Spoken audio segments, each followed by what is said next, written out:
మరి ప్రార్థించడం వలన మనకి ఎన్నో లాభాలు కదండి.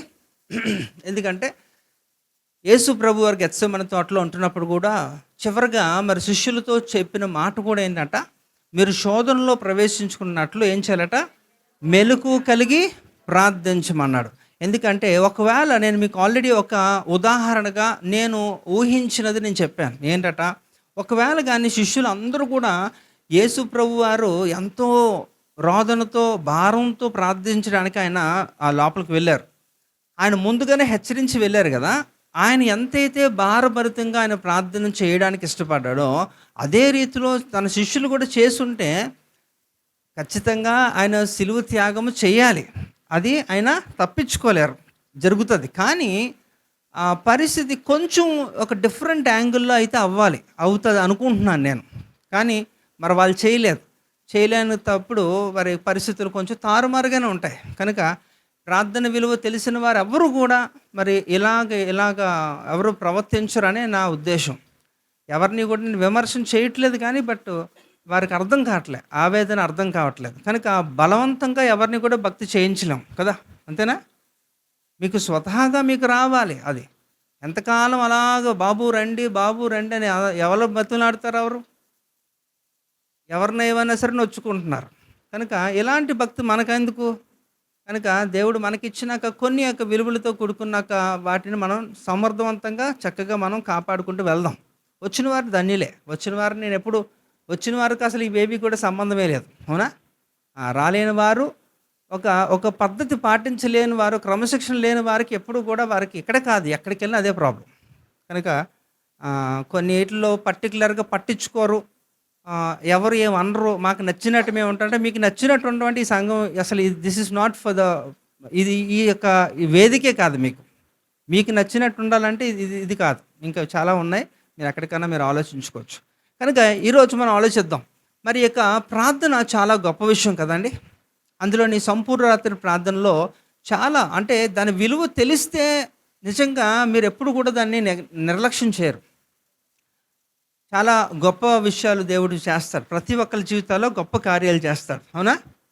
చేస్తారా? మీ జీవితంలో చేస్తున్నారా? చేస్తున్నప్పటికీ కూడా మరి మనం ఇంకా ఎక్కువ చేయాలి కదా. దేవుడు మన జీవితంలో కార్యాలు చేస్తున్న కొలది మనం ఇంకా దేవునికి ఎక్కువ సమీపస్తులుగా ఉంటున్నప్పుడు దేవుడు ఇంకా ఉన్నతంగా మనల్ని తీసుకుని వెళ్తాడు. ఒక మాట నేను చూపించి నేను త్వరగా ముగించేస్తాను. చూడండి, ఇక్కడ సామెతలు కాదు, కీర్తనలు 32 అధ్యాయంలో ఒక్కసారి గమనిద్దాం. కీర్తనలో 32 అధ్యాయం 6వ వచనాన్ని ఒకసారి చూడండి. ఓకే, చూడండి, ఇక్కడ దావీదు కీర్తన అండి. ఇది చాలా చక్కగా ఆయన చెప్తున్నాడు. ఏంటట, ఏం చేస్తారట వాళ్ళంతా? దర్శన కాలమందు అంటే దేవుడు దర్శించే కాలముల గురించి మనం విస్తారంగా మాట్లాడుకున్నాం కదా ఒకప్పుడు. మరి దేవుడు నిజంగా మిమ్మల్ని చూడండి, ఇక్కడున్న వారందరినీ కూడా దేవుడు ఒకరోజు ఒక క్షణాన్న ఒక సందర్భంలో దర్శించిన వారే, అవునా? దేవుడు దర్శించకుండా ఎవరు కూడా, ఏ మనిషి కూడా బలవంతంగా ఎవరు కూడా రాలేరు. వచ్చినా కొంతవరకే రాగలుగుతారు. అంటే దేవుడు దర్శించిన కాలంలో ఏం జరుగుతుందట? భక్తి పరులు ఏం చేస్తారట? వారంతా కూడా దేవునికి ప్రార్థన చేస్తారట. అలా చేసినప్పుడు ఏం జరుగుతుందట? విస్తారమైన ప్రవాహ జనములు వచ్చినప్పటికీ కూడా మనకేమీ కూడా మనం చాలా సేఫ్గా ఉంటాం. కనుక ఇక్కడ విస్తార జల ప్రవాహములు వచ్చినప్పటికీ కూడా అవి మనల్ని ఏమీ చేయలేవంట. ఇక్కడ జల ప్రవాహముల గురించి మాట్లాడితే విస్తారంగా ఏమి వస్తాయట? ఇక్కడ ఇవన్నీ కూడా మనం ఆలోచిస్తున్నప్పుడు విస్తార జల ప్రవాహములు అంటే ఇది ఒక శ్రమలకు సాదృశ్యంగా అవన్నీ కూడా మన మీదకి వచ్చినప్పటికీ కూడా ఈ లోకం అంటేనే శ్రమ కదా. అందుకనే యాకోబు పత్రికలో యాకోబు చెప్తాడు ఏంటంట, ఈ లోక స్నేహము దేవునితో వైరము అని చాలా ఖచ్చితంగా చెప్తున్నాడు. కనుక ఈ లోకములో ఉన్నదంతా ఏంటో కూడా యోహానే చెప్తాడు. 1 యోహాను 2వ అధ్యాయము 16-17లో మనకి తెలుసు. ఈ లోకంలో ఉన్నదంతా కూడా శరీరాశ, నేత్రాశ, జీవపు డంబము అంటున్నప్పుడు ఈ లోకంలో ఏం మంచి లేదు మీరు నేర్చుకోవడానికి. అయితే లౌకికంగా మీకు ఉపయోగపడే ఏమన్నా నేర్చుకోవచ్చు అంటే అదంతా కూడా, ఆ జ్ఞానం అంతా కూడా లోకానికి పరిమితం. కానీ ఆ జ్ఞానం నేను ఎప్పుడు కూడా పరలోకానికి తీసుకుని వెళ్దు. నేను ఎంత మాత్రం శుద్ధీకరించలేదు. నీకు రక్షణ ఇవ్వలేదు, నీకు ఒక భవిష్యత్తు పట్ల నీకు భరోసా కూడా ఉండదు. ఎవడన్నా చెప్పగలరా? మీరు ఎంత చదువుకున్నా, ఎంత ధనం ఉన్నా, ఎంత పేరు ప్రతిష్టలు ఉన్నప్పటికీ కూడా ఏ మనిషి కూడా భవిష్యత్తు ఎరగలేడు కదా. ఒక భవిష్యత్తుకి ఒక సెక్యూరిటీ కూడా ఉండదు. చింతే. వారు ఎంత అయినప్పటికీ కూడా, ఎంత సంపాదించి ఎంత ఉన్నతంగా ఎదిగినప్పటికీ కూడా చింతే. ఏమో రానున్న దినంలో ఏం జరుగుతుందో తెలియదండి, ఏమో అవుతుంది అన్నట్టు. కానీ నిజంగా భక్తిపరులుగా ఎవరైతే ఉంటారో వారి యొక్క ఫ్యూచర్ ఎప్పుడు కూడా సెక్యూరిటీగా ఉంటుంది. అంటే లోకములో ఉన్నప్పుడు ప్రతి ఒక్కడికి, భక్తిహీనుడికి భక్తిపరుడికి కూడా శ్రమలో కామన్గానే ఉంటాయి. కానీ భక్తిపరులకి వారికి ఉన్న నిశ్చయత ఎవరికీ లేదు. అవునా? మనకున్న విశ్వాసం, మనకున్న నిశ్చయత, ఆ నిరీక్షణ అన్ని జనులకు లేదు. కనుక అది మనం పెంపొందించుకోవాలి. అందుకని ఇక్కడ దావీదు చెప్తున్నాడు అన్నమాట. ఆ 32లో దేవుడు దర్శించే కాలంలో మనుషులు ఏం చేస్తారట? భక్తిపరులు ఏం చేస్తారట? ప్రార్థిస్తారట. అంటే సింపుల్, మీరు అర్థం చేసుకోండి. మీ జీవితాన్ని ఒకప్పుడు దేవుడు దర్శించాడు కాబట్టే మనం ఈరోజు ఈ స్థితిలో ఉన్నాం. అంతేనా? అందుకని ఎఫెసీ రాసిన పత్రిక 5:8 ఏందట? పూర్వమందు మనమంతా కూడా చీకటిలో ఉన్నాం, కానీ ఇప్పుడు వెలుగు సంబంధులుగా ఉన్నాం అంటున్నాడు. అంధకారంలో ఉంటున్న మనము, రక్షణ లేని వారిగా ఉంటున్న మనకి దేవుడు ఏం చేశారట? మనకి రక్షణ సువార్తను ప్రకటించాడు. అది డైరెక్ట్గా మీరు విన్నారా? యేసు ప్రభువే మీకు దర్శన మార్గంలో మీతో మాట్లాడా? స్వరంతో మాట్లాడా?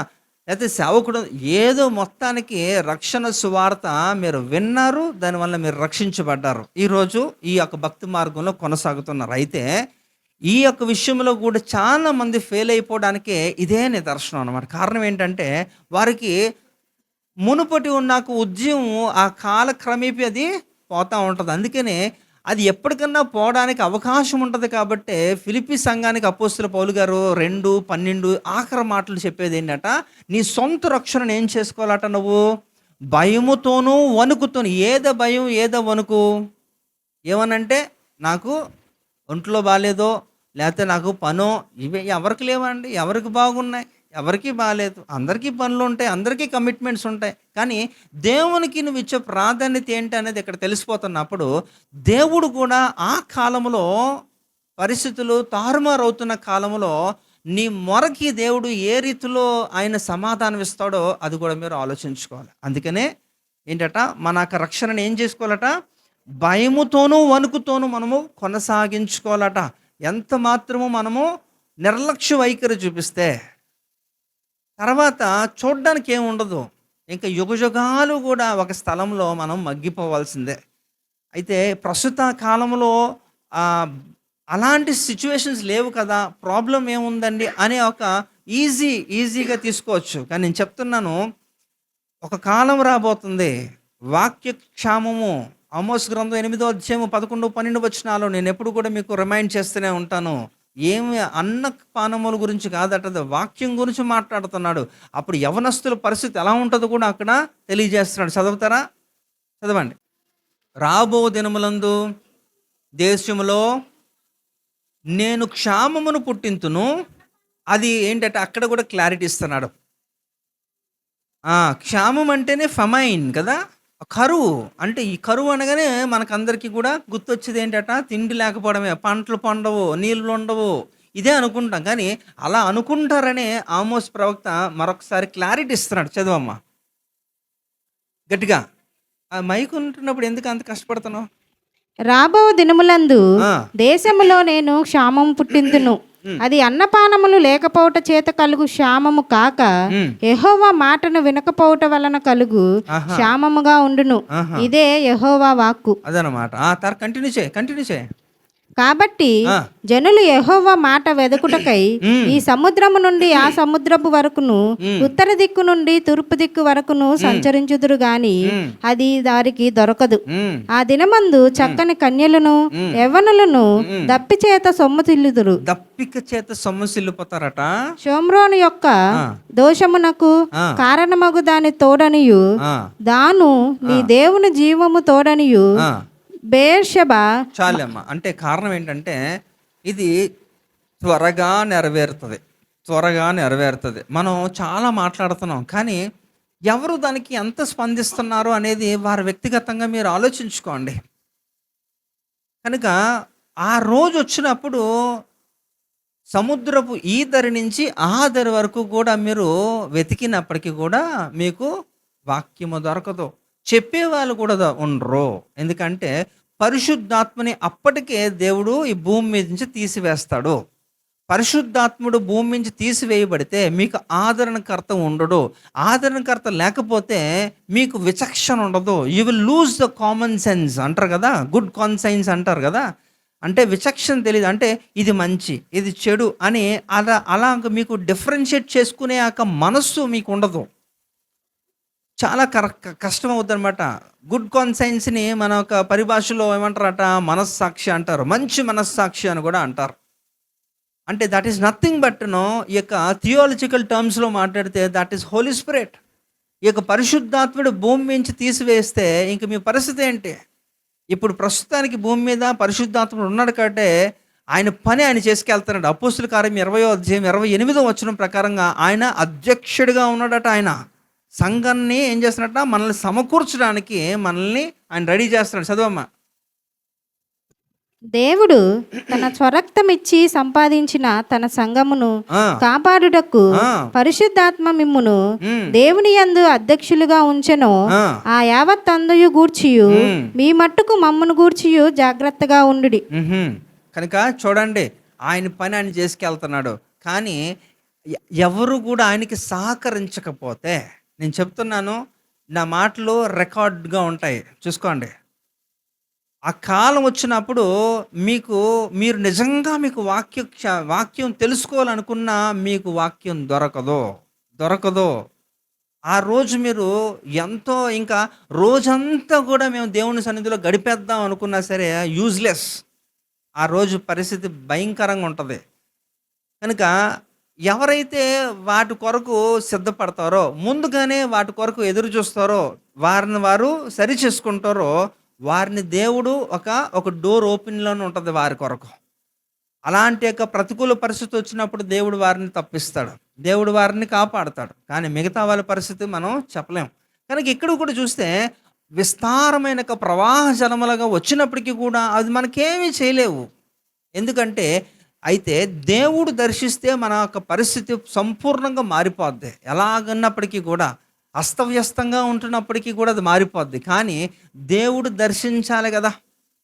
దేవుడు దర్శించాలంటే నువ్వు దేవునికి ఏం సమయం ఇస్తున్నావు? నువ్వు దేవుని సన్నిధిలో ఎంత టైం గడుపుతున్నారు? మీరు ఒక్కసారి మీ యొక్క స్వపరీక్ష చేసుకొని మీ గుండె మీద చేయి పెట్టుకొని మీరు చెప్పగలరా, నేను ఇన్ని గంటలు నేను దేవుని కొరకు వెచ్చించగలుగుతున్నాను రోజులో అని మీరు చెప్పగలరా?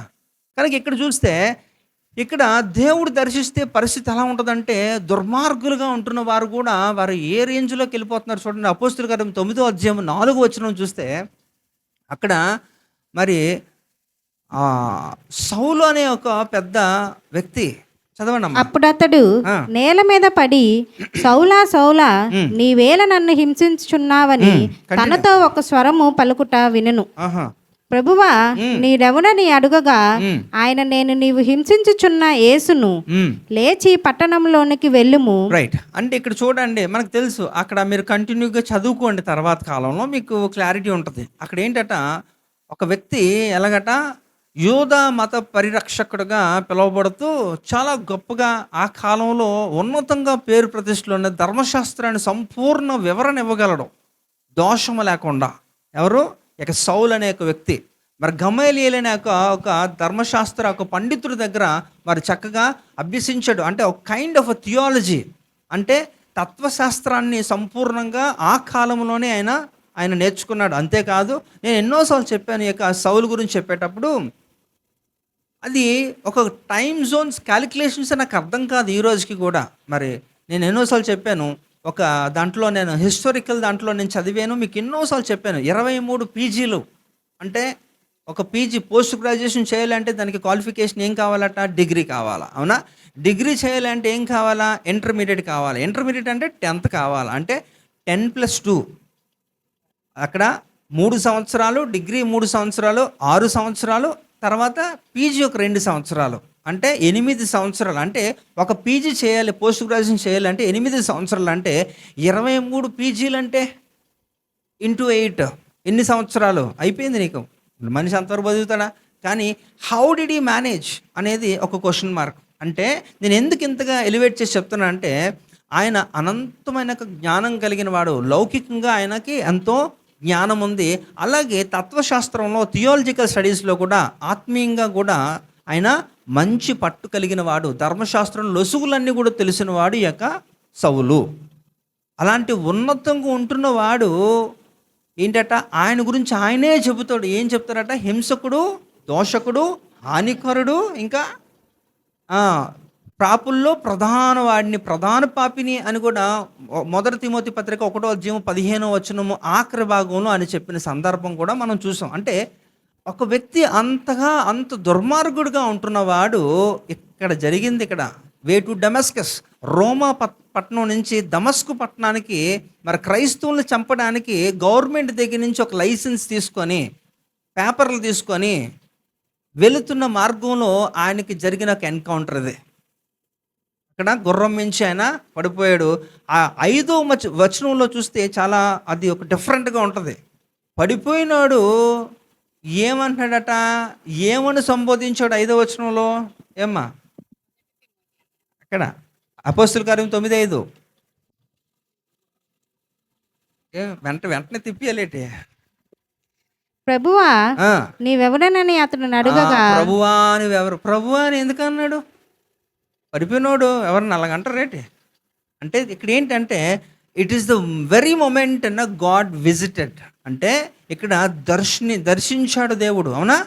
దర్శన కాలంలో ఏం చేస్తారు అనేది ఇక్కడ ఇందాక మనం 32:6 మనం చదువుకున్న దావీదు చెప్తున్నాడు. ఏంటట, దర్శన కాలం ముందు ఏం చేస్తారట? భక్తిపరులు ప్రార్థన చేస్తారంట. ఆటోమేటిక్గా నువ్వు ఎలాంటి స్థితిలో ఉన్నప్పటికీ టక్మని తిరిగిపోద్ది అనమాట, ఆయన వైపు తిరిగిపోతా, కేంద్రీకరిస్తావు అనమాట. అంటే ఇక్కడ మీరు కూడా చేయాల్సింది ఏంటంటే, అయితే ఆయన దర్శించాలంటే కూడా ఫండమెంటల్గా, బేసిక్గా మనం కూడా చేయాల్సింది ఏంటో తెలుసా? యూ షుడ్ బి ప్రేయర్ కదా. ప్రేయర్ఫుల్గా మీరు ప్రార్థన చేయండి. అందుకే కదా ఇన్ని ఈ సర్కస్లన్నీ మనం చేసేది. ఎందుకండి? దేవుడు మనల్ని దర్శించాలి, అవునా కదా? మరి దేవుడు దర్శించాలంటే ఆ దర్శించడానికి నువ్వు ఎక్కడ సమయం ఇస్తున్నావు, నువ్వు ఎక్కడ ప్రార్థన చేస్తున్నావు? నువ్వు ప్రార్థన చేస్తే విస్తారమైన ప్రవాహ జలాలు ఎన్ని వచ్చినప్పటికీ కూడా ఏమీ కాదు అని ఇక్కడ మనం తెలుసుకుంటున్నప్పుడు, ఈరోజు మేబీ ఇదే ఆఖరి ఏంటట, ఏమంటారు దీన్ని, అలాగా మనం ఏం చేయాలట, దేవునికి సమయం ఇచ్చిన కొలది, మనం దేవునికి ప్రార్థన చేస్తున్న కొలది, దేవునికి దగ్గరగా సమీపస్తులుగా ఉంటున్న కొలది దేవుడు నేను దర్శిస్తాడు. దేవుడు దర్శిస్తే గుర్తుపెట్టుకోండి, నీ యొక్క జీవితము మునుపటి వలె ఉండదు. హల్లెలూయా. ఎవరికండి మీ పాత జీవితం ఎవరికి ఇష్టం ఉండదు కదా. అందరూ కూడా దిల్ ఎక్స్పెక్ట్ సంథింగ్ న్యూ. కొత్తగా ఏదన్నా బాగుండాలి, నా జీవితం ఇప్పటి వరకు కూడా ఇలా జరిగింది, ఇక మీద ఇలా కాదు, ఇంకా ఒక ఉన్నతమైన స్థితిలోకి వెళ్ళాలి అనేది ఎవరైనా సహజంగా కోరుకుంటారు కదా. ఆ సహజంగా కోరుకోవడానికి ఏం జరగాలి నీ జీవితంలో? దేవుడు నిన్ను దర్శించాలి. దేవుడు దర్శించినప్పుడు ఆటోమేటిక్గా భక్తిపరులుగా ఉంటున్న వారంతా కూడా దేవునికి ప్రార్థన చేస్తారు. ప్రార్థన చేస్తూ ఆయనకి సమీపస్తులుగా ఆయనతో కలిసి వారి ప్రయాణాన్ని కొనసాగిస్తున్నప్పుడట, ఎన్ని ప్రతికూల పరిస్థితులు వచ్చినప్పటికీ కూడా అవేవి కూడా నేనేమీ చేయలేవు. సో ఈ సీక్రెట్ ఎవరు తెలుసుకున్నారు? దావీదు తెలుసుకున్నాడు. కనుక ఆయన he's doing it and he's practising. ఆయన ఏం చేస్తున్నాడట, అది ప్రాక్టీస్ చేస్తున్నాడు. కాబట్టి ఈరోజు మనకి చెప్తున్నాడు. అందుకనే చూడండి, ఆయన ఈ యొక్క సామ్స్లో, కీర్తనలో అంత దమ్ముగా కొన్ని విషయాలు చెప్పినాక మనగాడంటే దావీదే అని చెప్పాలి. ఎందుకంటే చూద్దాం ఒకసారి, కీర్తనలో 17వ అధ్యాయము 3వ వచనాన్ని ఒకసారి చదవండి.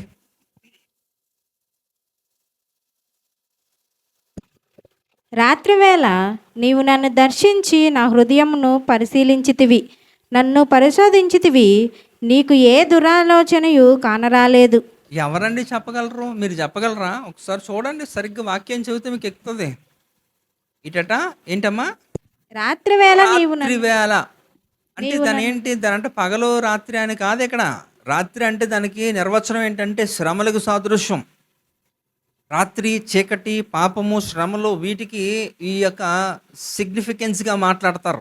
అంటే రాత్రి వేళ అంటే శ్రమల కాలములో నువ్వు నన్ను పరిశీలించినప్పటికీ కూడా నా హృదయంలో ఎలాంటి యొక్క దురాలోచన నీకు కనబడలేదు అని దావీదు చెప్తున్నాడు. ఇది ఎందుకు ఇలా చెప్తున్నాడంటే ఆ దావీదు ప్లేస్‌లో మీరు అక్కడ పెట్టుకొని మీరు ఒకసారి ఆలోచించండి. శ్రమ కాలంలో ఇక్కడ ఉంటున్న వారందరూ ఎక్కడున్న వారి గురించి మాట్లాడదాం.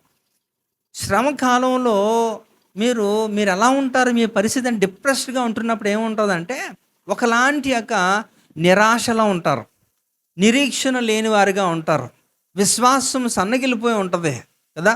మీ జీవితం ఎందుకు నా మొర దేవుడు కూడా ఆలకించట్లేదు అని దేవుడి మీద కూడా నిందారోపణ చేసిన వాళ్ళే, అవునా కదా? ఒక్కొక్క సందర్భంలో అంటే మీకు ఎదుర్కొంటున్న శ్రమలు బట్టి దేవుడు లేడు అని కొన్ని సందర్భాల్లో మీరు కూడా మాట్లాడి ఉంటారేమో. మాట్లాడకపోతే ప్రైజ్ ది లార్డ్, మాట్లాడితే మాత్రం ఇది మీకు వర్తిస్తుంది. అయితే దావీదుకి శ్రమ ఉందా లేదా? ఆయన బ్రతుకు దినములంతా కూడా ఒక విధంగా చెప్పాలంటే శ్రమే. ఆయన వృద్ధాప్యులు ఉంటున్నప్పటికీ కూడా ఆయనకి సమాధానం లేదు అబ్షలోం వలన, అవునా? చాలా భయంకరమైన పరిస్థితులు ఎదుర్కొన్నాడు దావీదు. అంతలో కూడా ఎప్పుడు కూడా ఆయన హృదయంలో దురాలోచన అంటే దేవుని మీద అక్కసు కానీ, దేవుణ్ణి నిందించడం కానీ, లేకపోతే స్వార్థపూరితమైన ఆలోచనలు చేయడం కానీ దావీదు జీవితంలోనే లేదు. అందుకే అంటున్నాడు, నువ్వు ఎంత పరిశోధించినప్పటికీ పరిశీలించినా నా హృదయంలో దురాలోచన నీకు కానరాదు, నీకు కనబడదు. కానీ ఇఫ్ ఇట్ ఈస్ యూ, అదే మీరైతే, మీరు శ్రమల్లో మీరు ప్రయాణం చేస్తున్న వారైతే ఖచ్చితంగా ఒక నిరాశ అయితే మిమ్మల్ని అలుముకుంటుంది. మీ హృదయంలో అది దేవుడు ఖచ్చితంగా కనిపిస్తుంది చూస్తే, అవునా? ఎన్నో సందర్భాలు అది మీరు ఆలోచించాలి. అంటే ఇక్కడ దావీదు అలా చెప్పగలుగుతున్నాడంటే అందుకనే కదా నేను ఇవన్నీ ఆలోచిస్తే ఇంత స్టడీ చేసినప్పుడు నాకు అనిపిస్తుంది అపోస్తలుల కార్యం 13వ అధ్యాయం 22వ వచనంలో ఆఖరి భాగంలో మరి దేవుడు దావీదు గురించి ఇచ్చిన గొప్ప సాక్ష్యమే, అవునా కదా? ఏంటట, నా ఇష్టానుసారుడు, నా హృదయానుసారుడు అని ఎలాంటి మాటలు. తరువాత అతని తొలగించి దావీదును వారికి రాజుగా ఏర్పరచెను. మరియు ఆయన, నేను యెషీ కుమారుడైన దావీదును కనుగొంటిని, అతడు నా ఇష్టానుసారుడైన మనుష్యుడు, అతడు నా ఉద్దేశములన్నీ నెరవేర్చునని చెప్పి అతనిని గూర్చి సాక్ష్యం ఇచ్చెను. చాలమ్మా, ఏముందండి, దేవుడు ఒక మనిషి గురించి ఇంతకంట గొప్పగా సాక్ష్యం ఇవ్వలేడు, ఎవరికి ఇవ్వలేదు కూడా. ఒక దావీదుకే చెందిందని ఎన్నోసార్లు కదా మనం మాట్లాడుకున్నాం. కనుక ఎంత గొప్ప సాక్ష్యము దేవుడే స్వయంగా ఒక మనిషికి ఇచ్చాడు. ఆయన కూడా నీలాంటి నాలాంటి మనిషే. ఆయనకి నీకు ఏం తేడా ఉంది? ఆయన రాజు అయి ఉన్నప్పటికీ కూడా, చక్రవర్తి యొక్క స్థానంలో ఉంటున్నప్పటికీ కూడా 3 సార్లు ప్రార్థన, 7 సార్లు ఆరాధన చేసిన ఒక గొప్ప గనుడే కదా. చేస్తున్నది ఎంత పని, ఎన్ని లక్షలు సంపాదిస్తున్నారు మీకే తెలుసు. దానికే టైం లేదు నీకు కదా. దేవునికి ఒక నెలలో ఒక 2-3 గంటలు ఇవ్వలేని ఒక దుస్థితి. మరి ఆయన మరి అప్పట్లో ఉంటున్నాక కాలంలో ఎన్ని దేశాలు, ఆ దేశాలన్నిటికీ ఈయన చక్రవర్తి అంటున్నప్పుడు ఉమ్మడి ఒక 12 ఉమ్మడి ఇశ్రాయేల్ని అంటే 12 గోత్రాన్ని ఏకకాలంలోనే ఆయన ఏలుతున్న కాలంలో, రాజుగా పరిపాలిస్తున్న కాలంలో ఎన్నో ఎన్నో ఎన్నో శ్రమలు, వ్యక్తిగతంగా ఆయన కుటుంబంలోనే ఎన్నో సమస్యలు ఉన్నాయి. ఓ పక్కన రాజ్యంలో ఎప్పుడు కూడా గొడవలే, ఎప్పుడు కూడా శత్రువులు ఆయన మీద దాడి చేస్తూనే ఉంటారు. నిరంతరం కూడా ఆయన యుద్ధాలు చేస్తూనే ఉన్నాడు కదా. అందుకనే కదా ఆయన చేతులు దేంతో తడిచిపోయాట, రక్తముతో తడిచిపోయాయి. కాబట్టి దేవుడు ఇష్టపడలేదు, వద్దులే బాబు నువ్వు చాలా కష్టపడ్డావు, రెస్ట్ తీసుకో, నీ కుమారుడైన సొలొమోను ద్వారా నేను ఆ మందిరం సంగతి నేను చూస్తానులే అని చెప్పాడు. అంతేనా? అంటే ఇక్కడ దాన్ని బట్టి నువ్వు ఏం అర్థమవుతుంది, అంత బిజీ షెడ్యూల్లో కూడా ఆయన దేవునికి he has given the best. ఇంకా విచిత్రం ఏంటంటే ఆ మాట నాకు ఈ రోజుకి అరగదు, డైజెస్ట్ కాదు. దేవుని ఉద్దేశంలో మనిషి నెరవేర్చడం ఏంటండి, అవునా? మన బాధ ఎప్పుడు కూడా ఎంతసేపు కూడా ఎవడో ఒకటి నీ బాధ తీర్చేయాలి, అవునా? అయితే మనిషి లేదా దేవుడు విసిగించడమే. అలాంటిది ఒక దేవుడికి కూడా ఒక ఆశ ఉంది, దేవునికి కూడా కొన్ని ఉద్దేశాలు, కొన్ని యొక్క కోరికలు ఉన్నాయనేది ఈయన ద్వారానే మనకు తెలుసుకుంటున్నాం, అంతేనా? ఎందుకంటే ఆయన ఉద్దేశమును నెరవేర్చేశాడట. అంటే ఏదో అనుకుంటాడు, టక్కమని దావీదు చేసేయడం. అందుకనే మా ఇద్దరు మనసులు ఒకటే అని ఆయన అలాంటి స్టేట్మెంట్ ఇస్తున్నాడు. అలాంటి దావీదు, అలాంటి హృదయం, కనుక ఆయన ఎందుకంటే ఏ విషయం అన్నా సరే, చిన్న విషయం అన్నా పెద్ద విషయం అన్నా సరే, యెహోవా సన్నిధిలో ఆయన విచారణ చేయకుండా ఏ యొక్క నిర్ణయము తీసుకోడు. అవునా? మరి అందుకనే కదా మరి 40 సంవత్సరాలు చాలా చక్కగా ఉన్నతంగా పరిపాలించాడు. తర్వాత మరి ఆయన కాలంలోనే ఆయన సొంతంగా ఆయన సంపాదించిన ధనాన్ని అంతటి కూడా 3 వంతులు అంతా పోగేసి రెడీ చేసి, ఒక వంతు సొలొమోను కాలంలో ఆయన దానికి చేర్చి అంతా కలిపి ఒక మంచి ఒక దేవాలయాన్ని కట్టారు. So is not an ordinary person. ఆయన చెబుతున్నది ఏంటంటే ఇక్కడ విస్తారమైన ప్రవాహ జలములు ఎన్నో వచ్చినప్పటికీ కూడా ఐఎమ్ సేఫ్. సో ఆయన అలా చెప్పగలుగుతున్నాడు. నీకు దమ్ముంటే నా హృదయాన్ని పరిశీలన చేసుకో, ఏ దురాలోచన నీకు కనబడదు అని ఆయనే చెప్పగలిగాడు. అవునా? ఏ మనిషి చెప్పగలడు? ఈ రోజుకి కాదు, తర్వాత కాలంలో కూడా మీరు చెప్పలేరు అనే నేను అనుకుంటున్నాను. ఒకవేళ అంతటి యొక్క భక్తి మార్గంలో మీరు కొనసాగుతూ నిలబడి ఉంటే చాలా సూపర్ అనేది చెప్పగలను. కనుక ఇక్కడ చూద్దాం, ఒకళ్ళు దేవుడు కానీ దర్శిస్తే వారి జీవితం ఎలా పరిమాణం చెందుతుందో కూడా చూస్తే, ఇక్కడ ఆదికాండం 21వ అధ్యాయంలో 1వ వచనాన్ని చూస్తే, ఆదికాండం 21:1 చూడండి. యెహోవా ఆ. తాను చెప్పిన ప్రకారము యెహోవా తాను చెప్పిన ప్రకారము అంటే ఏంటి? దాని అర్థం ఆల్రెడీ ఒకసారి చెప్పాడు కదా, అవునా కదా? అంటే before only he said something. ఏం చెప్పాడట? శారాను దర్శించెను. ఆ, యెహోవా తానిచ్చిన మాట చొప్పున మ్మ్. శారాను గూర్చి చేసెను. ఎట్లనగా చాలమ్మా. ఏంటట? మనకి తెలుసు ఈ కంటెక్స్ట్ ఏంటి, సందర్భం ఏంటి అనేది. అంటే ముందుగానే చెప్పాడు దేవుడు, ఆయన చెప్పిన రీతిలోనే అక్కడ జరిగింది అని అక్కడ చెప్తున్నాడు. ఏం జరిగింది? ఏమి దేవుడు వాగ్దానం చేశాడు భార్యాభర్తలకి? నీకు మరి ఆయన చెప్పిన రీతిలోనే అక్కడ జరిగిందా? ఒక వాగ్దాన పుత్రుడు ఇస్సాకును వారికి దేవుడు బహుకరించాడు. ఇస్సాక్ అంటే నోటి నిండా ఏడుపా? నవ్వేనా? నవ్వండి మరి. అది కదా, చక్కగా నోటి నిండా నవ్వట. ఎందుకంటే ఆ కుమారుని చూసినప్పుడట వారి యొక్క బాధలన్నీ కూడా వారు మర్చిపోవడం. ఎందుకంటే 25 సంవత్సరాలు ఎదురు చూశారు. దేవుడు ఇచ్చినాక ఆ వాగ్దానం ఎప్పుడు నెరవేరుతుంది. ఈ మధ్యకాలంలో ఎన్నో గొడవలు ఇష్మాయిల్ ద్వారా, హాగర్ ద్వారా వాళ్ళే చేసుకున్నారు. వారు అవిధేయతను బట్టి వారు చేసుకున్నారు అనుకోండి. అంటే ఇక్కడ దాన్ని బట్టి మీరు అర్థం చేసుకోవాల్సిన ఏంటంటే, మీరు గమనించండి, మీరు సరిగ్గా వాక్యాన్ని కానీ చదవగలిగితే మీకు అందులో ఉన్నాక విషయాలు అర్థమవుతుంది. మొట్టమొదటిగా మరి షారాయ్ అని పేరు, అవునా? It's not Sara, it is Sarah, సరాయి తెలుగులో కదా. అంటే షారా అని తర్వాత కాలంలో దేవుడు మార్చాడు. అంటే సారాయి అంటే దాని అర్థం ఏంటో తెలుసా? జగడగుండి, అంటే ఎప్పుడు గొడవలే. నేను అలా చెప్తున్నప్పుడు ఎవరికో కనెక్ట్ అయిపోతుందేమో, ఇదేంటి నా గురించి చెప్పేస్తున్నారే, మీ గురించి చెప్పచ్చు కాదేమో, మరి ఆలోచించుకోండి. జగడగుండి అంటే ప్రతిసారి కూడా కంప్లైంట్సే, వీళ్ళ గురించి ఏదేదో దరిద్రం అనమాట. ఈ షారాయి అంటేనే జగడగుండి. కానీ ఎప్పుడైతే దేవుడు దర్శించాడో, తన పేరు మార్చాడో, తను ఆ జగడగుండి కాస్త ఏమైపోయిందట? ప్రిన్సెస్ అయిపోయింది. షారా అంటే ప్రిన్సెస్, ద బ్యూటిఫుల్ ఉమెన్ అన్నమాట. అంటే ఏంటంటే రాకుమారి. జగడగుండుగా ఉంటున్నది రాకుమారుగా ఎలా మారిందంటే దేవుడు దర్శించాడు కాబట్టి. హల్లెలూయా. అయితే నేను అంటాను, ఇక్కడ దేవుడు దర్శిస్తే ఏం జరుగుతుందట? భక్తి పరులు ఏం చేస్తారట? వారు ప్రార్థన చేస్తారు. ఈ రోజుల్లో ప్రాబ్లం ఏంటంటే, దేవుడు ఏదో ఒక రీతిలో దర్శించడానికి ముందుకు వస్తున్నప్పటికీ కూడా మీరు చేయగలేనిది ఏంటట?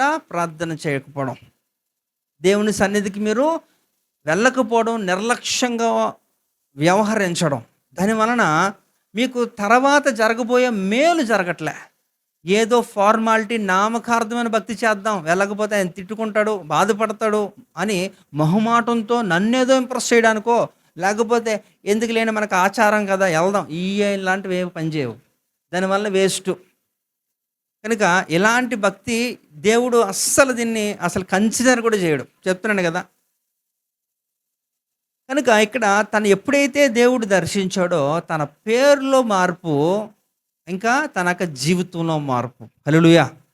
అయితే it is not only to the Sarah, but నీ జీవితంలో కూడా దేవుడు దర్శించాలి. దేవుడు దర్శించిన కాలంలో ప్రజలందరూ కూడా ఆయనకు ప్రార్థిస్తారు, ఆయనకు సమీపంగా ఉంటారు. తద్వారా ఏం జరుగుతుందంటే దేవుని చిత్తము వారి జీవితంలో సంపూర్ణంగా దేవుడు నెరవేరుస్తాడు. చాలామంది ఉన్నారు. అందుకనే మత్తయి సువార్త 7:21లో ఒక బ్యాచ్ ఉంటారు. వాస్తవంగా చెప్పాలంటే ఆ బ్యాచ్ ముందు సూపరు. ఏంటట? సూపర్ బ్యాచ్ అనమాట. చాలా చేశారు దేవుని కొరకు, శ్రమపడ్డారు, రక్షణలోకి అనేకుల్ని తీసుకొని వచ్చారు. వారి యొక్క భక్తి జీవితం కూడా చాలా హర్షణీయమే, చాలా మంచిగా ఉంది. కానీ తర్వాత కాలంలో ఏమైపోయిందంటే వారు ఇలాగనమాట, మన సంఘంలాగా అయిపోయిందనమాట. అప్పుడు ఏమైందట, ఒక రోజు తీర్పు జరిగింది.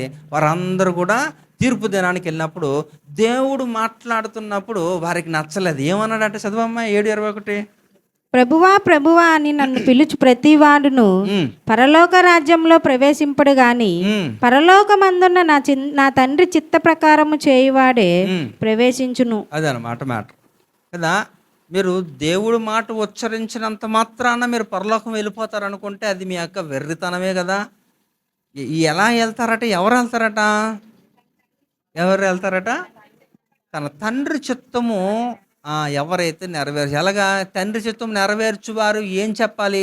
నాకు అవ్వదు, నాకు ఒంట్లో బాగాలేదు, నాకు కుదరటం లేదు, ఎలాంటి కుంటి సాకులు చెప్పేవారు అందరినీ కూడా దేవుడు అలాంటి త్రాసులోనే వేస్తాడు.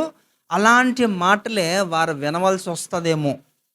అయితే ఇంకనూ సమయం ఉంది కదా, ఇంకనూ. ఎందుకంటే మనకి తీర్పు అయిపోలే, అవునా?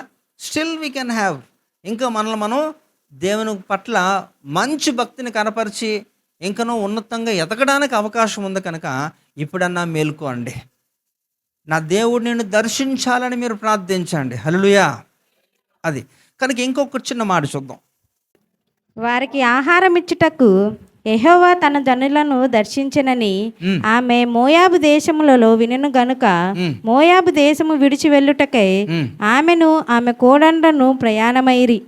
అప్పుడు ఆమె ఉన్న స్థలము నుండి ఆమెతో కూడా ఆమె ఇద్దరు కోడళ్లను బయలుదేరి యూదా దేశమునకు తిరిగిపోవలెనని మార్గమున వెళ్ళుచుండగా. చాలేమ్మ, అంటే మీకు తెలుసు కదా. యాక్చువల్లీ ఇక్కడ నేను ఏం చెప్పదలుచుకున్నాను అంటే స్ట్రీట్గా వెళ్ళిపోదాం. రూతు మరి అందులో ప్రధానమైన క్యారెక్టర్స్ ఏంటి? వారు ముగ్గురు, వారికి ముగ్గురు భర్తలు, అవునా? 6. ఏం జరిగిందట? ఏం జరిగింది? మామూలుగా జస్ట్ చిట్ చాట్ అంతే. ఎక్కువ నేను సమయం తీసుకోను, మీరు మాట్లాడితే నేను ముగించేస్తాను. ఎందుకట? యాక్సిడెంట్లోనా? కరోనానా? ఏమైందట? హత్య చేయబడ్డారా? చెప్పాలి. మీరు మాట్లాడిపోతే ఇలాంటి సమాధానాలు వస్తాయి. మౌనిక, ఏం జరిగిందట? ఆ ముగ్గురు భర్తలు ఎవరు కిడ్నాప్ చేశారా?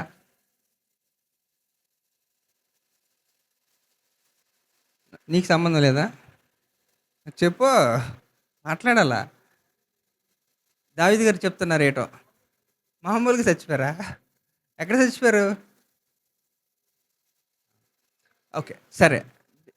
ఈ గ్లిమ్స్ మనకు తెలుసు. ఒక జస్ట్ మామూలుగా వీరంతా కూడా మొదట ఉన్న స్థలం ఏంటట? నో నో నో నో వారున్న స్థలము బెత్లెహేము కదా. బెత్లెహేం అంటే రొట్టెల గృహం అని, సమృద్ధి అని కదా, మనకు తెలుసు కదా. అంటే అయితే ఇక్కడ మీరు కరెక్ట్గా నేను చెప్తాను కదా, నేను ఏం చెప్పినా దానికి ఒక లాజిక్ ఉంటుంది, దానికి ఎక్స్ప్లెనేషన్ ఉంటుంది, చారిత్రాత్మక కనెక్షన్స్ ఉంటాయి. అది మీరు అర్థం చేసుకుంటే సులువైపోద్ది. ఇప్పుడు సమృద్ధి కలిగిన జీవాన్ని దేవుడు ఇస్తానంటూ అలాంటి పేరులోనే దానికి ఉంది. రొట్టెల గృహం అంటే ఆహారం ఎప్పుడూ కొరత ఉండదు కదా. మరి వాళ్ళు అక్కడి నుంచి మోయాబు దేశానికి వెళ్ళడానికి ప్రధానమైన కారణం ఏంటి? కరువు, ఆహారం లేదు. దేవుడు వాగ్దానం చేసిన స్థలంలోనే ఆహారం లేదంటే ఏదో జరిగింది అని అక్కడ మనం ఆలోచించాలి కదా. ఎక్కడ ఆహారం దొరికితే అక్కడ పారిపోతే, ఎక్కడ నీకు సంబంధం లేని విషయాలకి కూడా వెళ్ళిపోయి అక్కడ కూర్చుని పోతే, నాకు ఒక్కోసారి అనిపిస్తుంది అనమాట, మన సంఘం ఎలా ఉంటుందంటే ఫిల్లర్స్ అనమాట. నిన్ను ఎవడూ ఆహ్వానించకపోయినా పర్లేదు, ఎక్కడికంటే అక్కడికి వెళ్ళి గాలి బాటం అనమాట, అల్లిపోవడం. అక్కడికి వెళ్ళి ఇక్కడికి వెళ్ళి ఇలిగి ఎక్కడ ఒక స్థిరమైనది మీరు కాపాడుకోలేతానంటే you are losing your identity. మీకున్న గుర్తింపు మీరు కోల్పోతున్నారు. అది మంచిది కాదు. కనుక దేవుడే చెప్పాడు కదా, ఇది రొట్టెల గృహం అంటున్నప్పుడు, ఇది ఆశీర్వదించబడిన స్థలం అంటున్నప్పుడు, ఆ స్థలంలోనే కరువు వచ్చిందంటే ఏదో జరిగిందని మీరు ఆలోచించాలి. దానికి రీజన్ కనుక్కోవాలి. ఆ రీజన్ ఏంటో తెలుసా? ఎందుకు కరువు వచ్చింది చెప్పండి. వర్షం రాక, అంతేనా? కరువు వచ్చిందంటే వర్షం రాక, పంటలు పండక, ఆహారం లేక కరువు వచ్చింది, అంతేనా? దానికి ఒక రీజన్ ఉంటుంది కదా. సరే, మీరు చెప్పినప్పటికి యేసుప్రభు వచ్చేస్తాడు, నేనే చెప్పేస్తాను. చూడండి, ఎందుకు కరువు వచ్చిందంటే, నేను ఇందాకలే చెప్పాను, ఈ రూతు గ్రంథానికి ముందు ఉన్నది ఏంటట?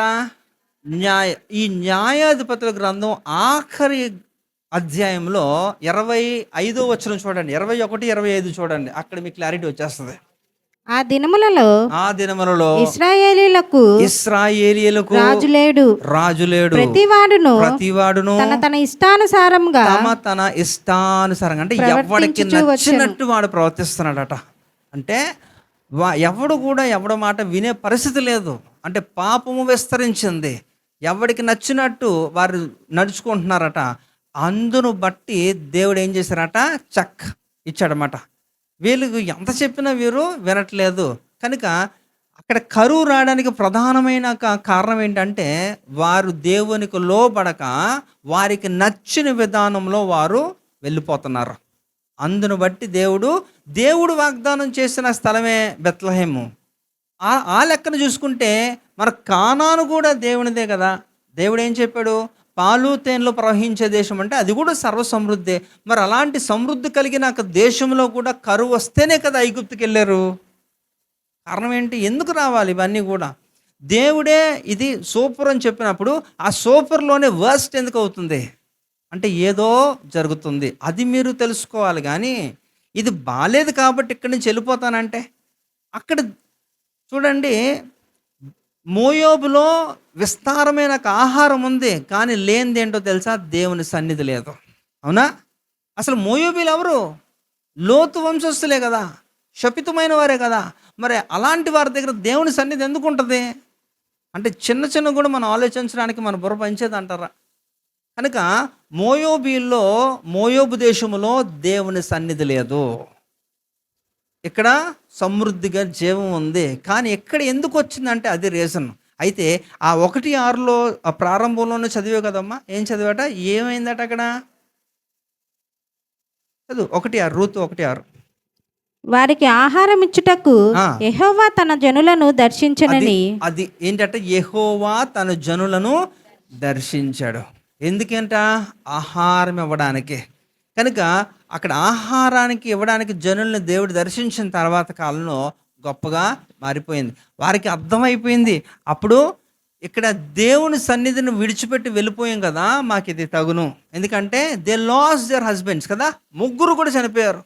ఇప్పుడు 3 విధవరాళ్లే కదా, 3 widows, ఆర్ఫా, రూతు, నయోమి, 3 కూడా అలాంటి దుర్భరమైన పరిస్థితి. ఆ తర్వాత రియలైజ్ అయ్యారు, దేవర్ బ్యాక్ టు దర్ ప్లేసెస్. అంటే దేవుడు దర్శించిన కాలంలో జనులు అప్పటికి కూడా మీరు దేవుని వైపు తిరిగి ప్రార్థన చేయకపోయినా, దేవుని వైపు తిరగకపోతే మిమ్మల్ని ఇంకెవడు మార్చలేడు. అందుకే నేను అంటున్నాను, దేవుడు మిమ్మల్ని దర్శించడానికి ఆయన ఇష్టపడుతున్నప్పుడు మీరు ఆయన వైపు తిరిగి మీరు ప్రార్థించండి. ఆ ప్రార్థించడానికి ఒక సమయాన్ని మీరు కేటాయించండి. హల్లెలూయా. కనుక ఏదో ఒక సాకులు మీరు చెప్పుకుంటూ వెళ్ళిపోతే, నేను చెప్తున్నాను కదా, తర్వాత కాలంలో ఇంకా మీ మొర ఆలకించడానికి ఏ ఒక్కరు కూడా ఉండరు. సేవకులు ఉండరు, దేవుడు కూడా ఉండరు. అప్పుడు మీరు ఎవరితోని విడవబడిన వారి పరిస్థితి ఎలా ఉంటుంది? ప్రకటన గ్రంథం 16వ అధ్యాయంలో సూపర్గా ఉంటాయి 7 ఉగ్రత పాత్రలో. ఇవన్నీ కూడా మనం మాట్లాడితేనే ఒక విధంగా భక్తిపరులైతే భయం కలుగుతుంది. నిజం చెప్తున్నాను. మీరు నిజంగా, అందుకనే యోబు అంటాడు కదా, నీ యొక్క భక్తి నీకు భయము పుట్టించదా అంటాడు. కనుక నిజంగా భక్తిపరులైతే మీకు భయం వణుకు రావాలి. అమ్మో పరిస్థితులు మీకు తెలుసా అసలు ఈ ప్రపంచంలో ఏం జరుగుతుందో? ఎన్నో సందర్భాలు నేను చెబుతున్నాను, చూపిస్తున్నాను అవకాశం మేరకు. అవునా? ఇప్పుడు మనకి పాకిస్తాన్కి యుద్ధము వచ్చే అవకాశాలు లేవంటారా? ఉన్నాయా? ఇప్పుడు అదే వైరల్ కదా. ఏమవుద్దో తెలుసా మీకు? మన దగ్గర 160 ఉన్నాయి. ఏంటి? న్యూక్లియర్ వెపన్స్ ఉన్నాయి, మిసైల్స్ ఉన్నాయి. వాళ్ళ దగ్గర 180 ఉన్నాయి. వాడేసినా మనం వేసినా స్పాట్లో 50 కోట్ల మంది చనిపోతారు. ఆ కొద్దిగా ఒక 1 మంత్ ఫ్రీక్వెన్సీలోని 500 కోట్ల మంది చనిపోతారు. అంటే ఎవడు తక్కువ ఎక్కువ అని కాదు, ఆ వెపన్స్ వాడితే రేడియేషన్కి అందరూ చనిపోతారు. నీకు సంబంధం లేదు కానీ నువ్వు చేస్తావు. ప్రపంచ దేశాలన్నీ కూడా పరిస్థితులు ఏమీ బాగలేదు. ఇది ప్రకటన గ్రంథంలో ఉంటున్నవన్నీ కూడా నెరవేర్పు. మత్తయి సువార్త 24వ అధ్యాయంలో రాజ్యం మీదకి రాజ్యం, జనం మీదకి జనం, అక్కడక్కడ భూకంపాలు, కరువులు ఇవి రావట్లేదండి? మరి అయినా మీరు ఎంతో హ్యాపీగా ఉన్నారు, కూల్గా ఉన్నారు. ఏముందిలే, అక్కడెక్కడో అయితే నువ్వు అనుకుంటున్నావు అక్కడెక్కడో యుద్ధం జరిగితే మాకేంటి, మీరు అలాగే అనుకోండి. ఆ టైం వచ్చినప్పుడు మీరు పరుగులెడతారు. మీకు అప్పుడు షెల్టర్ దొరుకుతుందా, మీ ఆత్మిక రక్షణ ఉంటుందా, భరోసా ఉంటుందా, అప్పుడు నేను చూస్తాను ఒకవేళ నేను ఉంటే. కనుక పరిస్థితులు ఏవి కూడా అనుకూలంగా లేదు. మనం అనుకున్నట్టుగా ఇక మీదట మనకు ఒక రూల్ కూడా రాబోతుంది. అఫీషియల్గా ఇంకా డిక్లేర్ చేయలే, బట్ యాజ్ ఎ పాస్టర్స్ నేను చాలా గ్రూప్స్లో ఉన్నాను. మాకు సర్క్యులేట్ అయిపోతుంటాయి. ఇమ్మీడియట్గా ఏది వచ్చినా సరే ఫస్ట్ మాకు ఆ ప్రేయర్ రిక్వెస్ట్లు, ఆ వీడియోలు, ఆ డీటెయిల్స్ అన్నీ వచ్చేస్తాయి. ఇవన్నీ కూడా ఎలాంటి యొక్క రూల్స్ రాబోతున్నాయి అనేది కూడా మాకు we have first hand information ఉంటుంది. అందును బట్టి మేము మీకు హెచ్చరికలు వాక్యంతో చెబుతున్నప్పటికీ కూడా మీకు అసలు పట్టలేదు, ఏం పట్టట్లేదు, ఏముందని. ఆ రోజు మీరు ఎదురు చూడండి, ఆకాశం వైపు చేతులు ఎత్తి చూసుకోవడమే. కనుక ఏది కూడా అనుకూలంగా లేదు. బైబిల్ పట్టుకొని బయటికి వెళ్ళడం అనేది కొన్ని రోజుల్లో నిషేధం. ఇది రాసుకోండి, ఇట్ ఈస్ రికార్డెడ్ కదా. కనుక ఆలోచించండి. నేను ఇందాక నుంచి మొత్తుకుంటున్నది ఏంటి, 32:6లో వచ్చేవారు ఆ మాట ఏంటట, విస్తారమైన జల ప్రవాహములు మీ మీదకి వచ్చినా మీకేం కాకుండా ఉండాలంటే ఏం చేయాలి, నా దేవుడు నిన్ను దర్శించాలి. నా దేవుడు నిన్ను దర్శిస్తే భక్తి పరులుగా ఉంటున్న వారందరూ కూడా ఏం చేస్తారు, ప్రార్థన చేస్తారు. కానీ మీరు పేరుకే భక్తి పరులు, కానీ మీరు నిజంగా ప్రార్థిస్తున్నారా? దేవుని సన్నిధికి రండిరా బాబు, ఏసీలేసి కూర్చోబెడతామంటే కూడా మీరు ఎంత ధీమాగా ఉన్నారు, ఎంత రెక్లెస్గా ఉన్నారు. కనుక ఇట్ రియలీ హర్టింగ్. ఇది చాలా బాధాకరమే మన సంఘం విషయంలో నేను ఆలోచిస్తే. కనుక నేను చెప్తున్నాను కదా, సమయాన్ని మనం సద్వినియోగం చేసుకోవట్లే. కనుక ఆ సమయాన్ని నేను వేరే దగ్గర నేను ఉపయోగించుకుంటాను. నా వ్యక్తిగతంగా నేను ఆధ్యాత్మిక ఎదగడానికి, ఇంకా అనేకుల్ని నేను వాళ్ళని రేపడానికి నేను ఈ సమయాన్ని నేను వెచ్చిస్తాను. కనుక సో దేవుడు దర్శించకపోతే ఏది జరగదండి. దేవుడు దర్శిస్తేనే దొరుకుతుంది. మనం అనుకుంటున్నాం ఈరోజు మనం చక్కగా మనకు ఆహార కొరత లేదు, చక్కగా వర్షాలు పడుతున్నాయి, ఈ యొక్క పంటలు పండుతున్నాయి, ఈ యొక్క రైతన్నలు బాగా మనకి పంటలు పండించి మనకి ఆహారాన్ని ఇస్తున్నారు అని మీరు అనుకుంటున్నారు. కానీ అది జరగడానికి కూడా దేవుని యొక్క సహాయమే కావాలి. దాని గురించి కూడా కీర్తనకారుడు అనే దావీదే చెప్తాడు. చూడండి, కీర్తనలు 65:9 చూడండి ఒకసారి. నీవు భూమిని దర్శించి దానిని తడుపుచున్నావు. చాలమ్మా, ఎవరెవరిని దర్శిస్తున్నారండి? దేవుడు భూమిని దర్శిస్తేనే మనకి ఏమొస్తుంది, ఈ 5 ఏళ్ళు కూడా లోపలికి వెళ్తాయి. అవునా? అంతే. అంటే దేవుడు దర్శించకుండా ఏది జరగదండి. మీరు అనుకుంటున్నారు పంటలో రైతన్నలు కదా పండిస్తున్నారు, వాళ్ళు పండించడానికి ఏం కావాలి, నీరు ఎవడైనా తయారు చేయగలడా? ఇదంతా కూడా ప్రకృతిలో అన్నీ కూడా దేవుని యొక్క, అందుకని కాలంలో వశంలో ఎవరి వశం? ఆయన చేతిలో ఉంటాయి. కనుక ఆయనే ఏదైనా చెయ్యాలి. మనల్ని బ్రతికించాలన్నా చంపేయాలన్నా ఆయన చేతిలో ఉంది. మీరు బ్రతకాలి చనిపోవాలి అంటే కూడా మీ చేతుల్లో ఉంది. అవునా? అది ఎలాగైతే ఆయన చేతిలో ఉందో, మీ రక్షణని మీరు కాపాడుకొని భక్తి మార్గంలో ఉన్నతంగా ఎదగాలని మీరు అనుకుంటున్నప్పుడు అది మీకే ఉంటుంది. కనుక ఛాన్సు చాయిస్ రెండు మీకే. ఆలోచించుకోండి. ఇంకా మనం చూస్తే ఒక చిన్న మాట చెప్పి నేను ముగించేస్తాను. కనుక మనకి అవకాశం ఉంటున్నప్పుడు let us do something for God. దేవుని కొరకు మనం ఏదైనా చేద్దాం. అవునా? మనం మంచి చేస్తే నీకు మంచే వస్తుంది. అవునా కదా? గలతీయుల రాసిన పత్రిక 6:7 ఏముందట, మోసపోకుడి, దేవుడు వెక్కిరింపబడడు, మనుషుడు ఏమి విత్తునో ఆ పంటనే కోయును. కనుక నువ్వు మంచి అని విత్తితే నీకు మంచి పంటే వస్తుంది. అందుకనే ఇక్కడ సొలొమోను ఒక చక్కటి మాట తెలియజేస్తాడు. చూడండి, సామెతల గ్రంథంలో సామెతలు 11:25 ఒక మాట ఉంటుంది. సామెతలు 11:25 ఔదా ఔదార్యము గలవారును ఉమ్, పుష్టి నొందుదురు. ఉమ్. నీళ్లు పోయి వారికి ఆ, నీళ్లు పోయబడవు. మరి మీరు పోస్తున్నారా, చేస్తున్నారా, మీకే తెలియాలి కదా. సో మీరు ఈ రోజుల్లో ఎలా అయిపోయిందంటే, మనం ఇతరులకి రక్షణ గురించి చెప్పడానికి అంత సీనే లేదు. నీ రక్షణ నువ్వు కాపాడుకోవడానికి కష్టం, అవునా? మీ కుటుంబాన్ని మీరు సంపూర్ణంగా మీరు కాపాడుకోలేని పరిస్థితి ఈ రోజుల్లో. మీరు ఇంకా ఎవరికి సువార్త చెప్పి ఎవరిని మీరు తీసుకొస్తారు? మీరు ఒక్కసారి నేను ఛాలెంజ్ చేస్తున్నాను. ఎవరు ఒక ఫింగర్ టిప్స్ మీద చెప్పచ్చు, చేతి వ్రేళ్ళ మీద చెప్పచ్చు, సంపూర్ణముగా కుటుంబ సమేతంగా సంఘానికి వస్తున్నవారు ఎంతమంది అనేది, అవునా? మీ కుటుంబంతో మీరు వస్తే మీరు సగం గెలిచినట్టే. నేను ఎన్నోసార్లు చెప్పాను. కానీ ఈ రోజుల్లో అలా లేరే. ఎవరో ఒకరు మిస్ అయిపోతారు. అన్నో, తమ్ముడో, చెల్లో, నాన్నో, అమ్మో ఎవరో మిస్ అయిపోతారు. వాళ్ళకు పెద్ద స్టోరీ కదా. కనుక మీరు ఆలోచించండి. దేవుని యొక్క రాకడ అతి సమీపంగా ఉంటున్నప్పుడు మనము సంపూర్ణముగా దేవునికి అప్పగించుకోకుండా మనము మనకు నచ్చిన రీతిలోనే, అందుకనే ఇందాక చదివాం కదా 21-25లో న్యాయాధిపతుల్లో, ఎవరికి వారే నచ్చినట్టుగా వారు బిహేవ్ చేస్తున్నప్పుడు దేవుడు దాన్ని ఎంత మాత్రం యాక్సెప్ట్ చేయడు. సో అలాగని చెప్పి మనం ఏదో దేవునికి బానిసలమని కాదండి. ఇది ఫ్రీ విల్ కదా, నీ యొక్క స్వేచ్ఛార్పణ అనమాట. స్వేచ్ఛతో మీరు సంతోషంగా మీరు అర్పించుకొని మీరు గుర్తిరిగి చేయాల్సిన పని ఇది. అదే భక్తి మార్గము కూడా. ఎవరు కూడా బలవంతంగా మిమ్మల్ని భక్తి చేయలేరు. యేసు ప్రభు కూడా చెయ్యడు.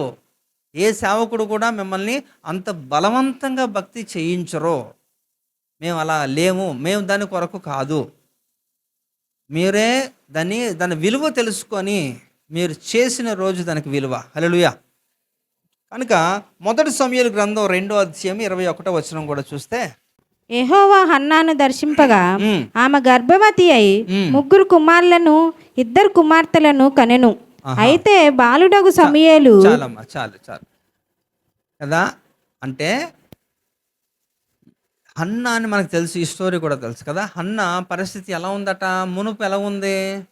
గొడ్రాలు అని ఒక పేరు మోస్తుంది కదా. ఎంతో బాధ, వేదన.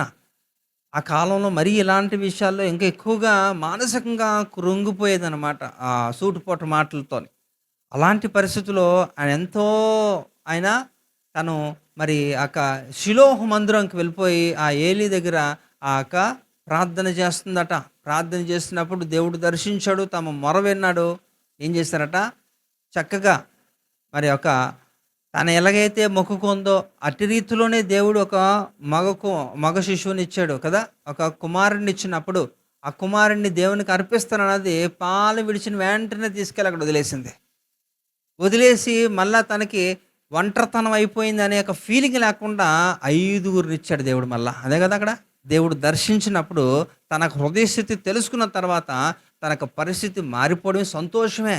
ఆ కాలంలో ఎవరైతే ఎక్కువ సంతానం ఉంటుందో అది గొప్ప ఆ కాలంలో.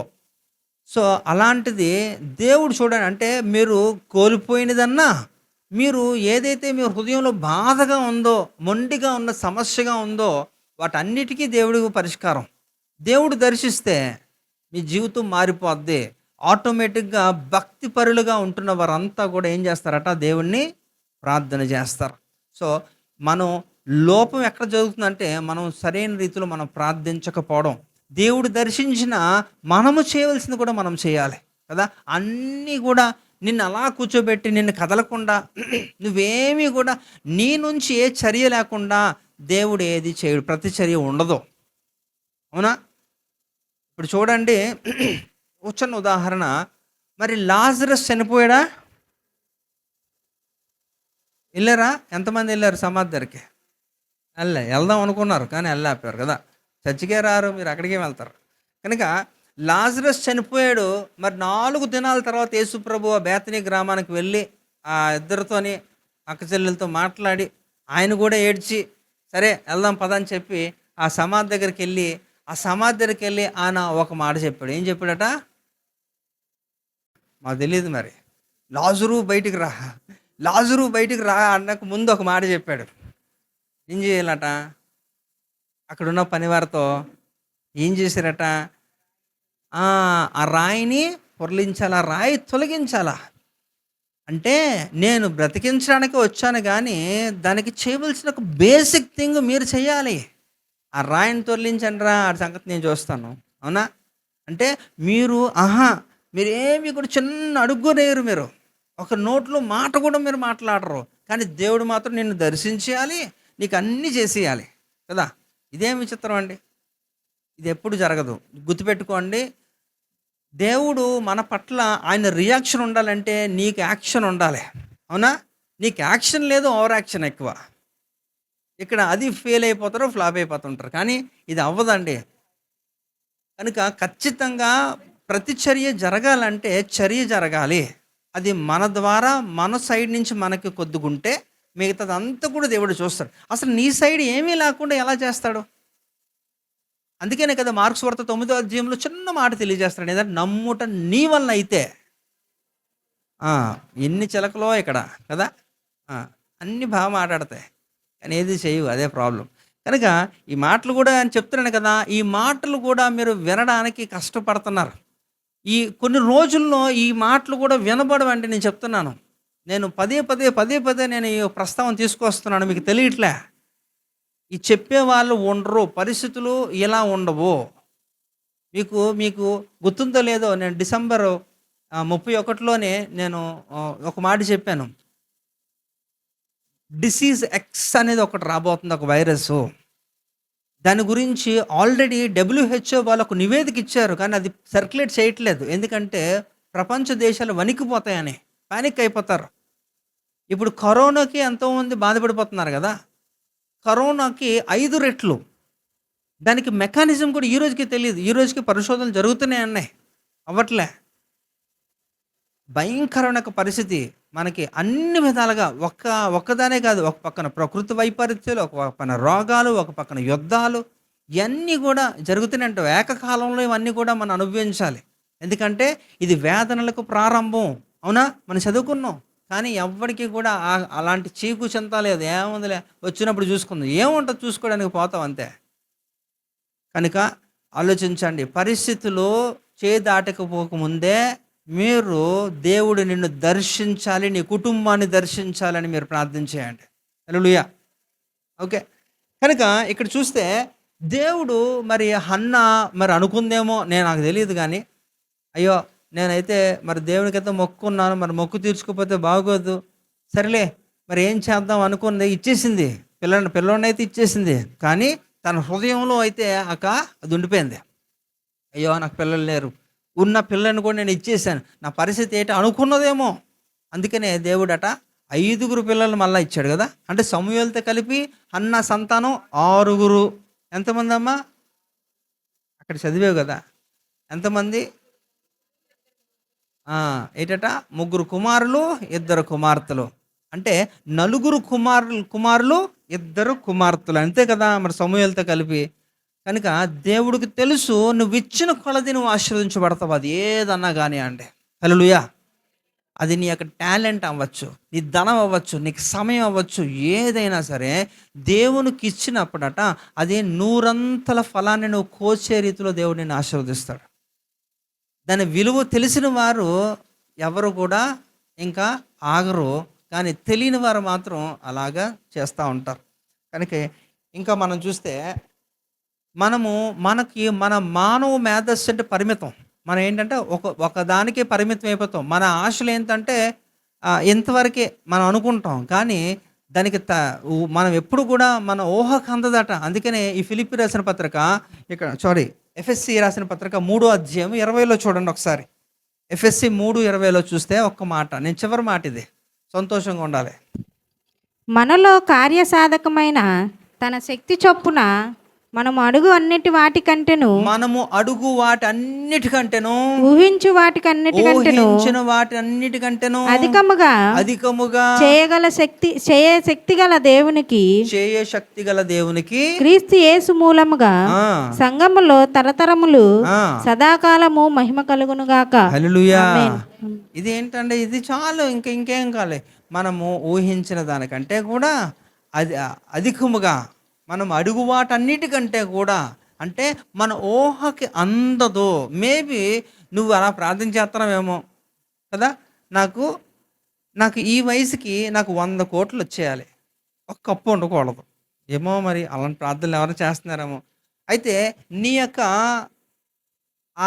ఆలోచన అక్కడితే పరిమితం, 100 కోట్లకే పరిమితం. కానీ దేవుడు 1000 కోట్లు ఇద్దాం అనుకుంటున్నాడేమో. ఇప్పుడా సంతోషం లేదైనా మీకు కదా. అంటే మీ యొక్క ఆలోచన ఎంత అంటే ఇంతవరకే ఉంటుంది, అదే మీకు గ్రేట్గా అనిపిస్తుంది. కానీ దేవుడు మీ ఊహకు అందడు ఎప్పుడు కూడా. అందుకనే యోబు అగోచరుడు అంటాడు దేవుడిని, అవునా. ఎవరికి అర్థం కాడు. ఎవరికి అర్థమవుతాడంటే దేవుడికి ఎవరైతే సమీపస్తులుగా ఉంటారో, నిరంతరము కూడా ఆయనతో ప్రయాణం చేస్తుంటారో, ఆయనతో కలిసి ఉంటారో వారికి అర్థమవుతుంది దేవుని విలువ. వారికి తెలుసు దేవుని యొక్క శక్తి, వారు అనుభవిస్తారు. కానీ ప్రభువా ప్రభువా అని పిలిచేవాడు నామకార్థమైన భక్తిపరులు ఎవ్వడికి కూడా అది తరతరాలకి కూడా సాధ్యం కాదు. గుర్తుపెట్టుకోండి. కనుక నా దేవుడు నిన్ను దర్శించు కాలం ఉంది, ఆ కాలం కొరకు మీరు ప్రార్థించాలి. మీరు ఇంకా ఏం చేయాలట, ఆయన దర్శించాలని ప్రార్థించాలి. దర్శించిన తర్వాత ఆయన వైపు తిరిగి మీరు కొనసాగించాలి. అప్పుడు దేవుడిచ్చిన ఒక వాగ్దానం ఏంటట, విస్తారమైన చదవాలి కదా అమ్మా, చెప్పు చెప్పు. విస్తారమైన ప్రవాహ జనములు ఎన్ని అయినప్పటికీ కూడా నిశ్చయముగా అది వారి మీదకి రావు. అది నేను చెప్పే మాటలు కాదండి, దేవుడు చెప్పే మాటలు, అది దేవుని వాగ్దానం అది. కనుక ఆ వాగ్దానం మీరు స్వతంత్రించుకోవాలని ఈ రోజు రాత్రి మనం మాట్లాడుకుంటున్నాం. హల్లెలూయా. పరిస్థితులు ఎన్నో, ప్రపంచం అంతా కూడా తారుమారైపోయినా, ఎన్నో విధాలుగా ఇబ్బంది పడుతున్నప్పటికీ కూడా నేను చెప్తున్నాను కదా, దేవుడు నిన్ను సురక్షితంగా ఉంచుతాడు. వారి మధ్యలోనే నువ్వు సురక్షితంగా ఉంటావు. అది దేవుని యొక్క టాలెంట్, దేవుని యొక్క వర్కింగ్ స్టైల్ అలా ఉంటుంది. కనుక అవన్నీ మీరు అనుభవించాలంటే, బ్రతుకున్నంత కాలము కూడా నువ్వు అవన్నీ కూడా నువ్వు చూడాలంటే, ఆ ప్రభావాన్ని మీలో మీరు చూసుకోవాలంటే మీరు ఈ పని చేయండి. దేవునికి సమయం ఇవ్వండి. దేవుడు మిమ్మల్ని దర్శించడానికి మీరు ఎదురు చూడండి, ప్రార్థించండి, ఆయనకి సమయాన్ని వెచ్చించండి, వాక్యం కొరకు వేగిరపడండి. హల్లెలూయా. అది మీకు ఉపయోగం. అది మీకు రానున్న కాలంలో బహు భయంకరమైన పరిస్థితులు వచ్చినప్పటికీ కూడా నేను చెప్తున్నాను కదా, యు ఆర్ సేఫ్. మీరు సేఫ్ జోన్లోనే ఉంటారు.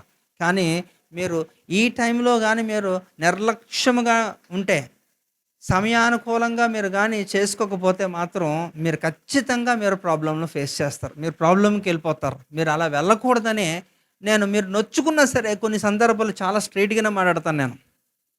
నేను I don't hesitate to speak, నేను స్ట్రైట్గానే మాట్లాడతాను. కనుక మీరు ఆలోచించండి, ఇది నా వ్యక్తిగతంగా నేనేదో అభివృద్ధి చెందడానికి నేను మాట్లాడట్లేదు. దీనివల్ల మిమ్మల్ని తిట్టడం వలన, మీకు గట్టిగా మాట్లాడడం వలన ఒక విధంగా మీ దృష్టిలో నేను వెళ్ళనే, అవునా, వెళ్ళాను కదా. ఎప్పుడు వెళ్ళనే నాకు తెలుసు కదా. అయినా పర్లేదు, నా హీరో నన్ను కాపాడతాడు. హల్లెలూయా కదా. మీరు నా మాట విన్నారనుకోండి, ఈ మాటలు చెప్పున ఆ హీరో నిన్ను కాపాడతాడు. ఓకే, చెప్పు గ్యాజీ. Right, okay. ఒక్కసారి మూలవాక్యం చదివేస్తే ముగించేద్దాం. కావున నీ దర్శన కాలమందు భక్తి గల వారందరూ నిన్ను ప్రార్థన చేయుదురు.